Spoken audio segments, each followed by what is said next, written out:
11 ستمبر 2001 کو world trade centre کی تباہی کے بعد امریکہ اور اس کی ساتھی دیگر عالمی طاقتوں نے دنیا کی تمام ریاستوں کو اپنے ساتھ ملا کر جس دہشت گردی کے خلاف ایک اجتماعی جنگ کا آغاز کیا تھا، آج وہ تقریباً ختم ہو چکی ہے۔ 20 سال دنیا کو خون، بارود کے دھوئیں اور کھنڈرات تحفے میں دینے کے بعد اس وقت دنیا بھر کے میڈیا، تھنک ٹینک، یہاں تک کہ عالمی اداروں کے موضوعات بھی بدل چکے ہیں۔ گزشتہ 2 سالوں سے دہشت گردی کا وہ خونی دسترخوان لپیٹا جا چکا ہے جس پر عالمی طاقتوں نے 20 لاکھ انسانوں کا ناشتہ کیا تھا۔ اب واہگہ سے ولنگٹن تک ایک دوسری لنچ ٹیبل بچھائی جا چکی ہے، اور نیا بہانہ بلکہ نشانہ صرف اور صرف ایک ہے کہ چین کی بڑھتی ہوئی معاشی قوت کو کیسے روکنا ہے۔ لیکن گزشتہ 20 سالوں پر محیط دہشت گردی کے خلاف عالمگیر جنگ نے 2 صدیوں پر پھیلی ہوئی عسکری تاریخ، اس کے خدوخال، انتظام و انصرام، ڈسپلن، اسلحے کے ذخائر اور طاقت و قوت کے پیمانے خاک میں ملا دیے ہیں۔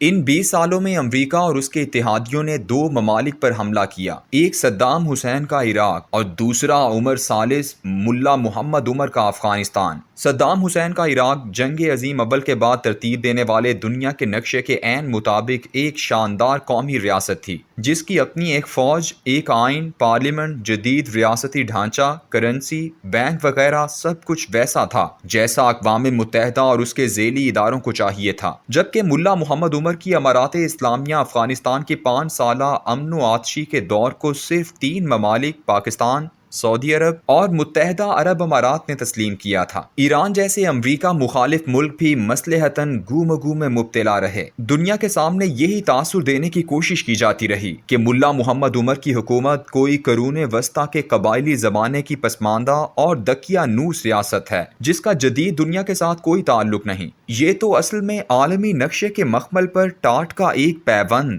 یہ دونوں ملک دہشت گردی کی جنگ کا نشانہ بنے اور نئی تاریخ مرتب کر گئے۔ افغانستان اور عراق پر ان حملوں نے عسکری تاریخ اور حکمت عملی پر لکھی جانے والی تمام لاکھوں تحریروں کو آئندہ آنے والے دنوں کے لیے لا یعنی، بے معنی اور خارج از بحث کر دیا ہے۔ عراقی افواج کی تاریخ پہلی جنگ عظیم کے نتیجے میں برطانوی فتح سے شروع ہوتی ہے، اور اس کی تنظیم و تربیت برطانیہ نے ویسے ہی کی تھی جیسے اس نے برٹش انڈین آرمی کو منظم کیا تھا۔ پیادہ یعنی جدید دور کی انفنٹری فوج 1922 میں بنی اور 1932 میں چند جہازوں کے ساتھ ایئر فورس بھی قائم کر دی گئی۔ یہی فوج تھی جس نے 1948 اور 1967 کی عرب اسرائیل جنگوں میں حصہ لیا۔ اس کے بعد عراق سوویت یونین کے کیمپ میں چلا گیا، اور سوویت یونین نے عراقی افواج کو ہر طرح کے جدید اسلحے اور ٹیکنالوجی سے لیس کر دیا۔ صدام حسین امریکی گود میں جا کر بیٹھا تو عراقی مسلح افواج نے اپنے ہی ملک میں آباد کردوں پر بہیمانہ مظالم، یہاں تک کہ کیمیائی ہتھیار تک استعمال کر کے قبضہ پا لیا۔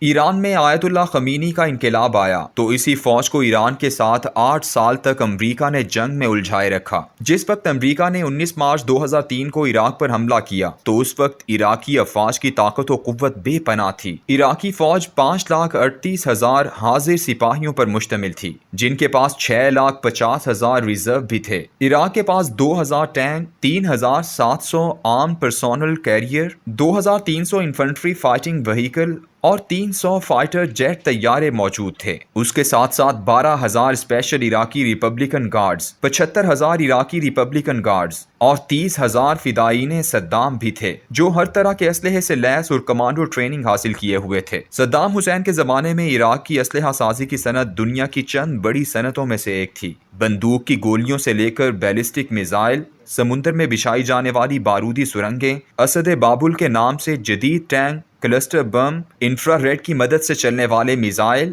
ڈرون اور لیزر گائیڈڈ میزائل اور ایسے لاتعداد ہتھیار عراق میں بنتے تھے۔ عراقی اسلحہ سازی کی صنعت اس قدر جدید تھی کہ جب امریکہ اور اس کے اتحادیوں نے 2003 میں عراق پر حملے کی تیاری شروع کی تو انہیں عراق کے 2 اسلحوں کے بارے میں بہت تشویش تھی کہ وہ ان کا مقابلہ کیسے کریں گے، ایک السمود اور دوسری الفاو تبوک سنائپر رائفل۔ یہ دونوں ہتھیار ایسے تھے جو عالمی برادری کے ہتھیاروں پر برتری رکھتے تھے۔ عراق کے برعکس امارات اسلامی افغانستان کے پاس کسی بھی قسم کی ریگولر ڈسپلن والی فوج نہیں تھی، بلکہ ان کے پاس سیدنا عمر رضی اللہ تعالیٰ عنہ، سیدنا علی رضی اللہ تعالیٰ عنہ اور خالد بن ولید رضی اللہ تعالیٰ عنہ کی جنگی حکمت عملیوں کے امین صرف 50,000 سپاہی تھے۔ انہیں ورثے میں صرف 10 فائٹر طیاروں، 6 ہیلی کاپٹروں اور 2 بوئنگ طیاروں کی ایک ایئر فورس ملی تھی۔ اس کے علاوہ ان کے پاس 3 مسافر بردار طیارے بھی تھے۔ زمینی اسلحے کے اعتبار سے بھی انہیں ورثے میں صرف 62 ٹینک اور 200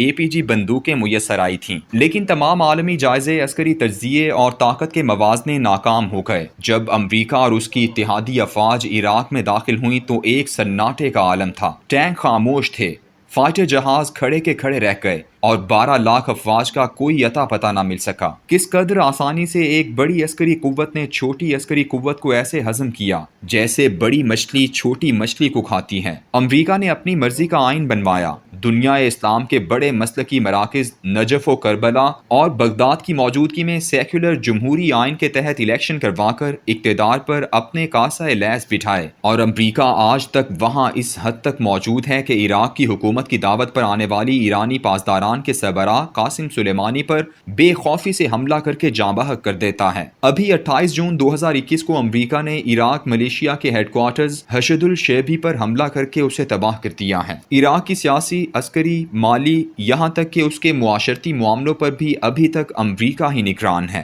دوسری جانب وہ غازیان ہیں جن کا بھروسہ صرف اور صرف مالک کائنات کے اس وعدے پر تھا کہ دل شکستہ نہ ہو، غم نہ کرو، تم ہی غالب رہو گے اگر تم مومن ہو۔ اور بارہا ایسا ہوا ہے کہ ایک چھوٹا سا گروہ اللہ کے اذن سے ایک بڑے گروہ پر غالب آ گیا۔ اللہ نے انہیں سرخرو کیا، کامیاب کیا۔ دہشت گردی کے خلاف اس 20 سالہ جنگ نے دنیا بھر کی عسکری تعلیم، سپاہ کی تربیت، اسلحہ سازی کی صنعت اور ٹیکنالوجی کے سحر کو توڑ کر رکھ دیا ہے۔ ان 20 سالوں کا صرف ایک ہی سبق ہے کہ جہاں دونوں جانب بھروسہ ٹیکنالوجی کا ہو تو جیت بڑی مچھلی کی ہوگی، لیکن جب مقابلہ ٹیکنالوجی اور قوت ایمانی کا آ جائے تو ذلت و رسوائی ٹیکنالوجی کا مقدر ہوتی ہے۔